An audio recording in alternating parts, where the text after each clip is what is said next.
नवले सरांनी अतिशय छान पद्धतीचा आज जो सेशन घेतलेला आहे, तर ॲक्च्युली मला त्यांच्याबद्दल अट्रॅक्शन कधी झालं, सर्चिंग चालू होतं की आपण जस्ट आपला वीकली ऑफ किंवा वीकली वर्किंगचा शेड्यूल आपण ठरवल्यानंतर तो एक दिवस असा असावा की जेणेकरून आपण कुठं ते जाऊन असं वेगळं काहीतरी नॉलेज शेअरिंग किंवा असा सेशन व्हावा असा विचार आला आणि मॅनेजमेंट बरोबर शेअरिंग करून लगेच तो अंमलात आणायचं ठरवलं.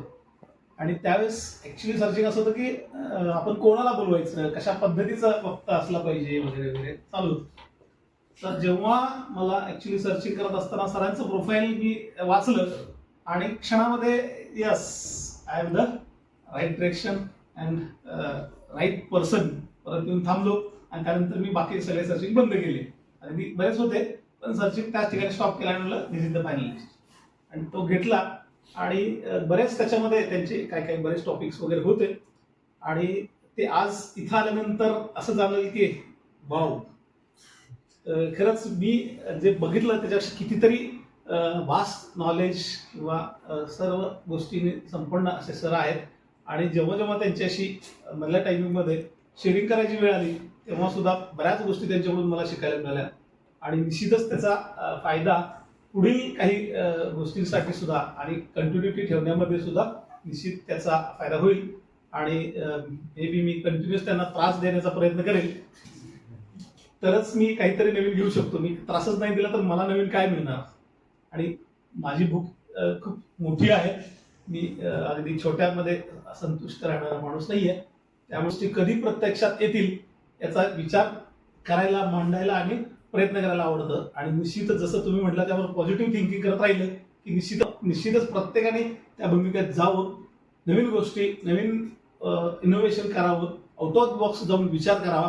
आणि ती विचार करण्याची क्षमता ही आजच्या लेक्चरमधून आपल्याला निश्चितच मिळालेली आहे. आणि बऱ्याच गोष्टी एलिमिनेट करायला सांगितलेल्या आहेत. तर त्या एलिमिनेट कराव्या, संगत कोणाशी करायची कोणाशी नाही करायची हे सुद्धा खूप छान पद्धतीनं त्यांनी सांगितलेलं आहे.